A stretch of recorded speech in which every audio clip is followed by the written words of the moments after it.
大家好，歡迎收睇科川 Insight 今日速報。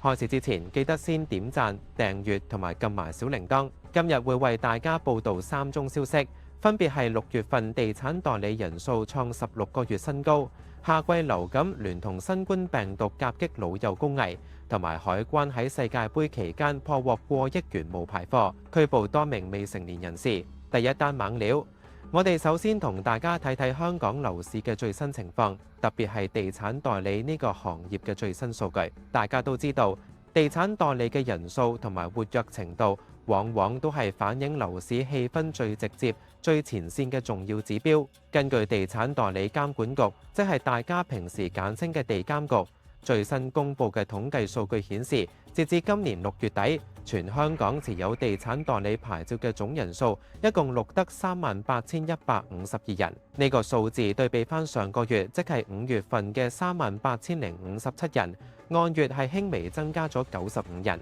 大家可能覺得一個月多95人，聽落唔係好多，好似好平常咁。但係如果你拉長少少條時間線去睇，呢個38,000幾人嘅總數其實已經創低自從上年，即係2025年2月以嚟，足足16個月嘅新高紀錄。換言之，地產代理嘅大軍人數已經慢慢爬升翻去超過1年以嚟嘅高位，反映緊業界慢慢復甦。不過如果要同歷史高位比較，而家嘅從業員人數依然有一段距離。我哋回顧翻2022年2月份，當時正值疫情期間，有唔少人因為原本嗰行景氣唔好而轉行做地產，令到當時嘅地產代理人數曾經去到42,408人嘅歷史頂峰。由嗰個高位計起，去到今年6月底，人數其實係累積下跌咗4,256人，跌幅大約係10%。呢個1成嘅跌幅，背後亦都反映咗過去2-3年樓市經歷過嘅高低起跌。有部分從業員可能因為市場環境轉變，或者長期開唔到單、捱唔住，而選擇咗轉行或者離開呢個業界。但係近期人數開始止跌回升，某程度上都顯示咗市場對未來樓市嘅交投量重新抱有一啲期望，吸引翻部分舊人回流，或者新人入行試下身手。講開交投量，我哋就要睇下究竟而家啲地產經紀有幾難揾食，競爭有幾大。根據地產代理嘅統計數字，截至6月底，整體物業嘅註冊宗數，包括一手新盤、二手住宅、工商鋪同埋車位等等，一共錄得9,420宗。呢個數字表現其實算係相當唔錯。對比上一個月，按月增加咗883宗，升幅達到10.3%。不過，如果我哋將呢9,000幾宗成交除以最新嘅38,152名持牌代理人數，計出嚟嘅比例大約係每4個代理就要爭1張單。大家可以想像下個畫面，喺條街道或者新盤展銷廳門口，4個西裝筆挺嘅從業員各出奇謀，落力撈客，為嘅就係促成一宗交易。雖然話每4個人爭1張單，聽落好似競爭都好激烈，要跑贏另外3個同行先有飯開。但其實比起之前樓市淡風嗰陣，有時5-6個甚至7-8個人爭1張單嘅冰河時期，而家嘅情況已經算係有所改善。我哋再深入啲去拆解呢38,000幾個持牌人嘅結構，因為入面其實分咗唔同嘅牌照類別，代表唔同嘅職責。喺香港做地產代理主要分做2種牌照，第一種係持有地產代理個人牌照，即係行內人俗稱嘅大牌或者叫二牌。考到呢個牌嘅人係有資格自己開鋪做老闆或者做分行經理，責任相對重大。截至6月底，持有 E 牌嘅人數錄得17,508人，按月微跌咗26人。至於另一種就係營業員牌照，俗稱 S 牌或者細牌，主要係前線負責銷售、打電話揾客同埋帶客睇樓嘅從業員。持有 S 牌嘅人數就有20,644人，按月增加咗121人。從呢個增減可以清楚睇到，新入行或者重新活躍喺前線銷售嘅營業員人數係明顯有所增加。前線嘅搶客戰肯定會越嚟越激烈。除咗睇持牌人數，分行嘅數目都係一個好重要嘅擴張指標，反映地產代理分行數目嘅營業詳情說明書，截至今年6月底，全港一共錄得6589份，按月多咗21份。大家要知道，開一間地產鋪係需要交租、裝修同埋請人，成本唔平。分行數目增加，意味着各大中小型代理公司都願意真金白銀投放更多資源去擴充網絡，去搶佔地區嘅市場佔有率。喺各區嘅大街小巷，你可能會發覺吉鋪少咗，反而多咗一啲地產鋪開門做生意。綜合以上咁多個數據，無論係總人數創16個月新高，前線營業員人數上升，定係實體分行數目增加，都清楚反映緊地產代理業界正處於一個逐步擴張同埋備戰嘅狀態，準備迎接下半年樓市可能出現嘅挑戰同埋龐大機遇。對買家同賣家嚟講，代理多咗，服務競爭大咗，可能係一件好事。但同時面對經紀嘅推銷攻勢，大家就要更加保持冷靜分析啦。第二單猛料，我哋轉一轉話題，講下同大家健康息息相關嘅醫療資訊。而家正值炎炎夏日，天氣熱到出街行兩步都流晒汗。大家可能以為流感只係冬天寒冷天氣先有，但原來夏季流感已經靜悄悄咁殺到埋身。衛生署衛生防護中心尋日已經正式宣布，香港正式踏入季節性流感季節。衛生防護中心傳染病處主任歐家榮醫生今日亦都接受咗電台訪問，同大家詳細講解最新嘅疫情走勢。佢仲發出強烈警告，話夏季流感好有機會同近期升溫嘅新冠病毒一齊夾擊，形成一個可怕嘅雙高峰局面。特別係老人家同埋小朋友呢兩個抵抗力較弱嘅高危群組，就更加要提高12分警覺。根據歐家榮醫生提供嘅數據，過去短短幾個星期，本港各間公立、私營醫院同埋診所收集到嘅呼吸道樣本入面，流感病毒嘅陽性比率出現咗大幅飆升。公立醫院因為感染流感而需要入院嘅比率，已經超越咗官方定下嘅基線水平。呢個情況清楚反映出流感病毒喺本地社區嘅活躍程度明顯轉強，傳播鏈已經形成。喺現時錄得嘅流感陽性樣本入面，主要係甲型 H3 流感，佔咗整體大約59%。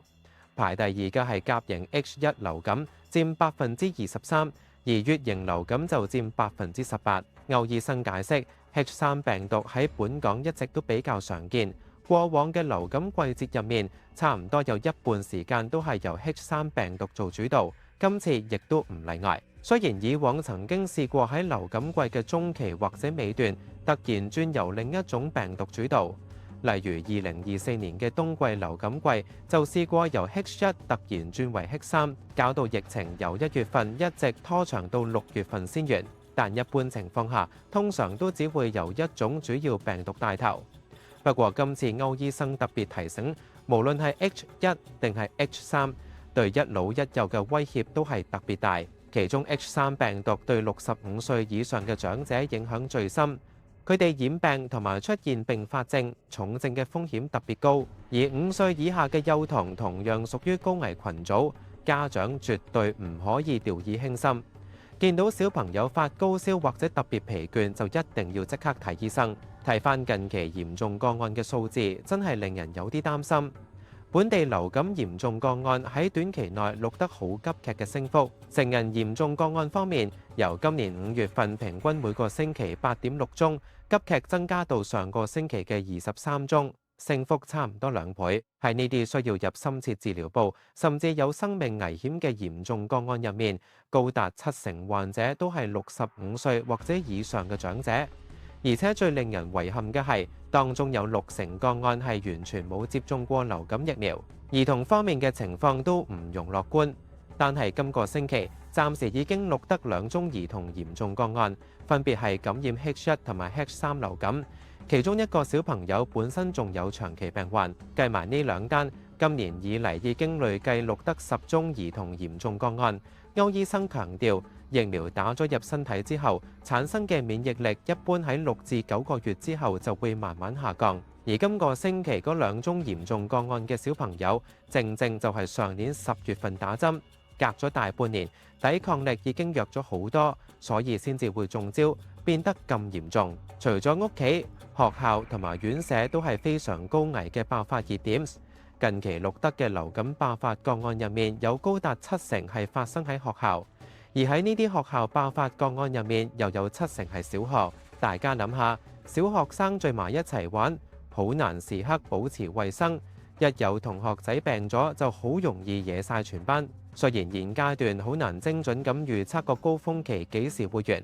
但係歐醫生估計，病毒咁活躍嘅情況，起碼仲會持續3個至4個星期。短期內甚至有機會進一步上升。更令人憂慮嘅係，除咗流感，新冠疫情亦都有死灰復燃嘅跡象。數據顯示，新冠病毒嘅樣本陽性比率已經由早前嘅1%慢慢爬升到上個星期嘅6%。至於會唔會出現流感同埋新冠雙高峰齊齊爆發，塞爆公立醫院急症室嘅局面，歐醫生話絕對有呢個可能。不過目前2種病毒都只係啱啱踏入活躍期，好難預測佢哋嘅高峰時間會唔會完全重疊。最後講下打針嘅情況。本港喺2025至26年度合共接種咗203萬劑流感疫苗，但係令人擔心嘅係2個月大去到6歲嘅兒童，佢哋嘅疫苗覆蓋率竟然只有27%，情況絕對唔理想。歐醫生話，下一季嘅新流感疫苗已經處於生產階段，處方正積極籌備，一有貨到港就會盡快展開接種計劃。大家如果屋企有人有呼吸道感染病徵，記得要避免密切接觸，徹底做好家居清潔。放暑假去旅行都要小心防範各類民傳疾病，因為南半球而家處於冬天，流感疫情非常活躍，大家出門一定要注意衛生。第3單猛料，我哋將視線轉去近期全城矚目嘅世界盃熱潮，以及海關點樣重拳打擊趁機揾食嘅不法分子。4年一度嘅世界盃熱潮席捲全球，香港球迷日日捱夜睇波，各大熱門國家隊嘅波衫、波鞋同埋各類周邊產品自然大受歡迎，賣到成行成市，甚至出現斷貨情況。不過有龐大需求，自然就有黑心商人想渾水摸魚，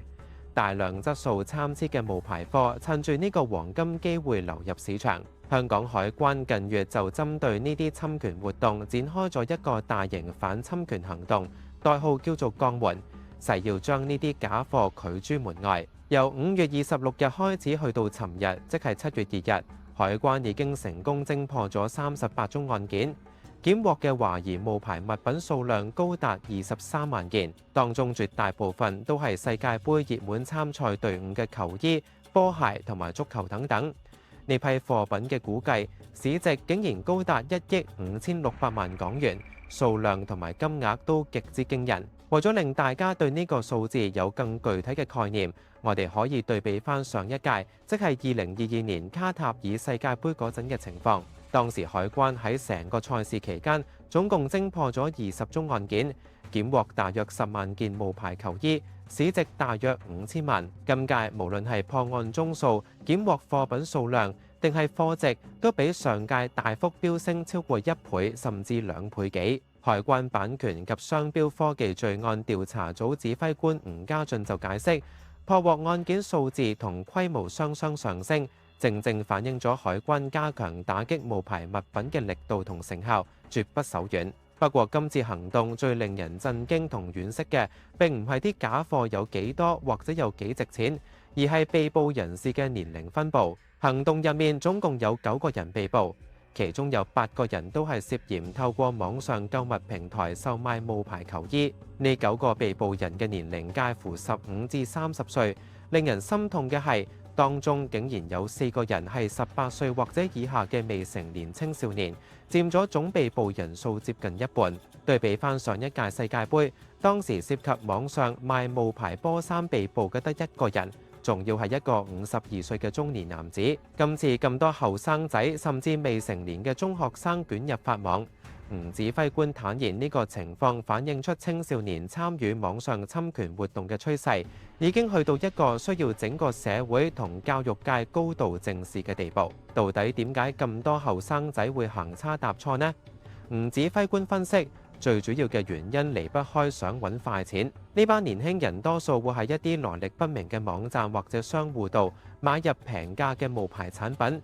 然後再加價大約1/3，放上網轉售圖利。大家試諗下，一件正版嘅國家隊波衫，閒閒地都要成千銀一件，但係入件冒牌貨可能只需要200-300蚊，轉手一賣就有利潤。呢種本小利大嘅生意，的確好容易吸引到啲想揾少少零用錢買嘢嘅後生仔。吳指揮官特別指出，好多後生仔嘅心態係存有僥倖，覺得自己只係喺網上賣一件半件啫，咁小事點算係犯法呢？但係事實上，只要你從事售賣侵權物品嘅商業活動，無論數量幾少，都已經觸犯咗法例。亦都有部分人可能係唔小心將自己收藏嘅高仿波衫當二手衫放上網賣，唔知道原來賣翻版。就算係二手貨，一樣係犯法嘅。為咗應對網上賣假貨嘅情況，海關絕對唔係被動嘅。年輕人以為匿喺網絡世界背後，